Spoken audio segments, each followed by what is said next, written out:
America is said to be the wealthiest country in the world, and yet many are struggling to survive. You could be driving by and not even know what's above or below, right here in the Chattahoochee Valley. With our cameras in tow, we ventured into what area homeless people call the underground city, a tunnel hidden from view and where a group of men live in squalor. Hey, Valley Rescue Mission. We blessed. We are blessed just to wake up to see the sunshine. Old sofas, trash, mattresses, and clothes cover the ground. This is where Big James and several others call home. It does get cold down here. Coming off that river right there, especially when the wind's blowing. That's why I got my jacket on right now. Big James has been living down here for over 3 months. When I couldn't get no more work, I had to come down here. Somebody told me about this spot down here, saying, hey, there's a bed that you can go sleep on. He says he lost his job working in construction because of a medical condition. I got a seizure disorder. I have seizures. Now he says he does whatever it takes to survive. Well, I'm a good metal stud framer and hanging sheetrock, but I go out, rake yards,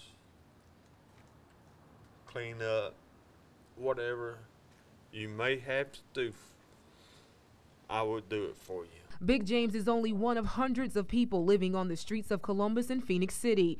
After leaving blankets, bottled water, and food with James and his friends, we headed to another secluded area where over a steep hill and across train tracks, we met Larry and Bodine. This year will be 12. And you say you just figured this is what your life is? Pretty much for the minute. For over a decade, Larry's lived here with his pet copper top. He says the trains come by often, making it hard to sleep. Just call me a lost subject in the matter, in the mix. We're a wonderful community. We don't think we have many problems that we have. Local officials say it's hard to get an accurate head count of those living on the streets. They estimate it's around 200 people considered in what they call chronically homeless. I think the big issue is the lack of affordable housing. Elizabeth Dillard with the Homeless Resource Network says the ability for families to stay afloat is dwindling. There's nowhere in the 50 states that you can work a full-time minimum wage job and afford fair market rent. So you can be a really hardworking person and just not have enough income to pay your bills on a regular basis. Statistics show over 20% of Muskogee County's population lives in poverty. For example, fair market rent for a 2-bedroom apartment in Columbus costs $736 a month. At the current minimum wage of $7.25, a person would have to work 78 hours just to pay the rent. Homelessness can happen to anybody. I think it more often, poverty is the best indicator of homelessness if you live close to the edge. I've always been independent. 44-year-old Sandra Ruffin worked 2 jobs to stay away from the edge, although she still lived paycheck to paycheck. It went bit by bit.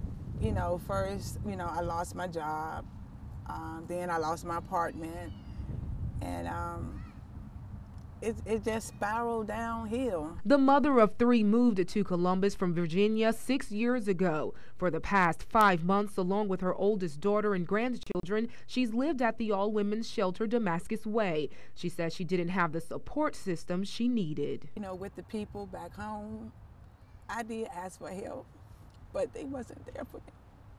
They wasn't there. The number of homeless people in the U.S. has declined for a 3rd straight year, according to a new government survey. But local officials say our numbers don't appear to follow that trend. From my perspective, homelessness is growing. We have more programs that serve, more beds available to people who are homeless, and it's still not enough. The resources available here in this area are above the standards. Born and raised in LaGrange, Steve Reese traveled the country looking for a place to call home. He, like so many others, ended up right here in the Chattahoochee Valley. Reese has been on and off the streets, in and out of shelters for nearly 2 decades. It's depressing. It puts you in a frame of mind like, this is what I've got to deal with, and how in the world am I going to deal with it. Reese says he continues to improve his life every day. I have been free of addictions for about 14 years. This Thanksgiving actually is 14 years. Steve says it's hard pulling yourself from the trenches of homelessness, but it's possible. Don't lose hope. Don't lose hope. And stay strong, keep your health. Have faith. Our Father, who art in heaven, hallowed be thy name. Thy kingdom come, thy will be done on earth as it is in heaven. Give us this day our daily bread, and forgive us of our trespasses, Lord, as we forgive those who have trespassed against us. And lead us not into temptation, God, but deliver us from evil. For thine is the kingdom, the power, and the glory forever. Amen. Amen. In Columbus, Brittany Dionne, WTVM News Leader 9.